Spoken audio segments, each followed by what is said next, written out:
Student, इस lecture में हम लोग energy stored in a capacitor को देखेंगे कि कोई अभी तक हम लोग बोलते आ रहे हैं लगातार कि जो कैपेसिटर होता है वो एक ऐसा डिवाइस होता है जो इलेक्ट्रिकल एनर्जी को अपने अंदर स्टोर करके रखता है।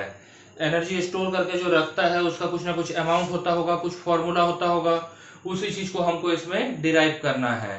तो चलिए देखते हैं। मान लेते हैं कि एक कैपेसिटर है, पैरेलल प्लेट कैपेसिटर है, इसमें के दोनों प्लेट में Q डैश चार्ज है। इलेक्ट्रिक फील्ड इधर पॉजिटिव होगा लेफ्ट साइड के प्लेट में, और राइट साइड के प्लेट में चार्ज नेगेटिव है। तो फॉर्मूला हमारा जो होता है कैपेसिटेंस ऑफ ए कैपेसिटर के, उसी से हम लोग जानते हैं कि Q is equal to CV, तो C इज इक्वल टू होता है Q बाई V, ये हमको पता है। तो यहाँ पर जो चार्ज है, चार्ज हमारा कितना है, Q डैश, ठीक है। कैपेसिटर का जो कैपेसिटेंस है उसको हम लोग कितना मान लेते हैं, C है, और पोटेंशियल डिफरेंस जो हो रहा है दोनों प्लेट के बीच में उसको V डैश ले लेते हैं। तो यहां तक हमारा हो गया। अब V डैश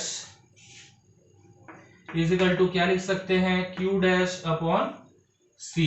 इसको इक्वेशन नंबर 1 करके छोड़ दीजिए। अब मान लेते हैं कि ये जो नेगेटिव प्लेट है, इससे इस पॉजिटिव प्लेट की तरफ हम लोग एक चार्ज लेके जा रहे हैं dQ डैश। अब ये dQ डैश जब लेफ्ट से राइट की ओर जा रहा है तो ये राइट साइड का जो प्लेट है उसमें इस dQ डैश की कमी हो जाएगी। और मान लेते हैं कि फाइनली हमारा जो पैरेलल प्लेट कैपेसिटर है उसके दोनों प्लेट में चार्ज Q आ जाएंगे, सॉरी इधर नेगेटिव पॉजिटिव नहीं होगा, इधर इंड्यूस्ड नेगेटिव चार्ज होंगे, और पोटेंशियल डिफरेंस जो होगा वो V होगा। ये हम मान के चलते हैं। अब देखिए, एक चार्ज को हम लोग लेके जा रहे हैं dQ को, क्या ये चार्ज अपने आप ही से एक जगह से दूसरी जगह शिफ्ट हो रहा है? नहीं, इसके लिए आपको कुछ वर्क डन करना पड़ेगा। अगर आपको डेफिनेशन याद हो पोटेंशियल का, तो पोटेंशियल का डेफिनेशन क्या था, work done on a unit positive charge, यानी work done is equal to हो जाएगा पोटेंशियल इनटू चार्ज। इस केस के लिए देखते हैं, यहां पर हमारा वर्क डन जो है वो बहुत थोड़ा सा होगा, क्योंकि हम बहुत थोड़ा सा चार्ज को शिफ्ट कर रहे हैं।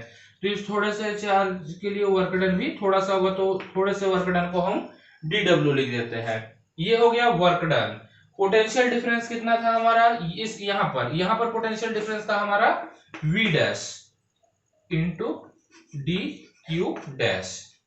इक्वेशन नंबर 1 से V डैश का वैल्यू यहां पुट कर दीजिए, dW इज इक्वल टू हो जाएगा Q dash C into DQ dash. अब टोटल चार्ज कर रहे हैं हम लोग किसको, कैपेसिटर को। मान लेते हैं कि इनिशियली उसका चार्ज 0 था, फाइनली कितना हो गया उसका चार्ज Q। तो जो टोटल वर्क डन होगा वो W बराबर हो जाएगा integration DQ is equal to integration DQ की जगह DQ का वैल्यू रखिए Q dash upon C into DQ। Initially charge कितना था 0, फाइनली चार्ज कितना हो गया Q। C कांस्टेंट है, इंटीग्रेशन से बाहर आ जाएगा, 1/C integration 0 to Q dash into DQ dash. Integration का एक फॉर्मूला होता है, अगर आपको याद हो, integration x to the power n into dx is equal to होता है x to the power n plus 1 upon n plus 1। यहां पर x की जगह है Q डैश, और Q डैश का पावर कितना है 1। इंटीग्रेट करेंगे तो ये आ जाएगा 1/C Q dash to the power 2 upon 2, 0 से लेके यहां तक Q तक आ जाएगा। अब लिमिट रखना शुरू करते हैं, upper limit and lower limit. तो यहाँ पर जो work done W is equal to आ जाएगा 1/2C, Q डैश के जगह अपर लिमिट रखिए तो आ गया Q स्क्वायर 0 का स्क्वायर। तो work done W is equal to हो जाएगा Q स्क्वायर अपॉन 2C। अब यही जो वर्क डन है, कैपेसिटर को चार्ज करने में जो वर्क डन हो रहा है, वही वर्क डन इस कैपेसिटर के एनर्जी के फॉर्म में उसमें स्टोर हो जाएगा। तो जो कैपेसिटर के अंदर स्टोर्ड एनर्जी का जो क्वांटिटी है वो हो गया U is equal to Q square upon 2C। ये अब by the definition of capacitance आप जानते हैं कि Q is equal to CV होता है। तो Q के जगह हम लोग क्या लिख सकते हैं, U इज इक्वल टू यहाँ स्क्वायर है तो C square V square upon 2C, ये C और C कट गया तो U इज इक्वल टू आ गया 1/2 CV स्क्वायर।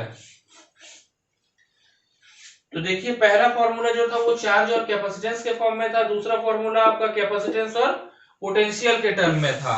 अब अगला एक और देख लेते हैं, यहां पर U is equal to Q square, यहां पर C के जगह हम लोग लिख सकते हैं क्या, Q अपॉन V।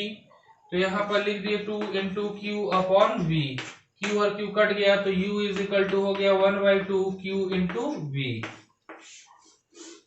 तो ये हो गए तीन फॉर्मूला, पहला चार्ज और कैपेसिटेंस के टर्म में, दूसरा कैपेसिटेंस और पोटेंशियल के टर्म में, तीसरा फॉर्मूला चार्ज और पोटेंशियल के टर्म में होता है।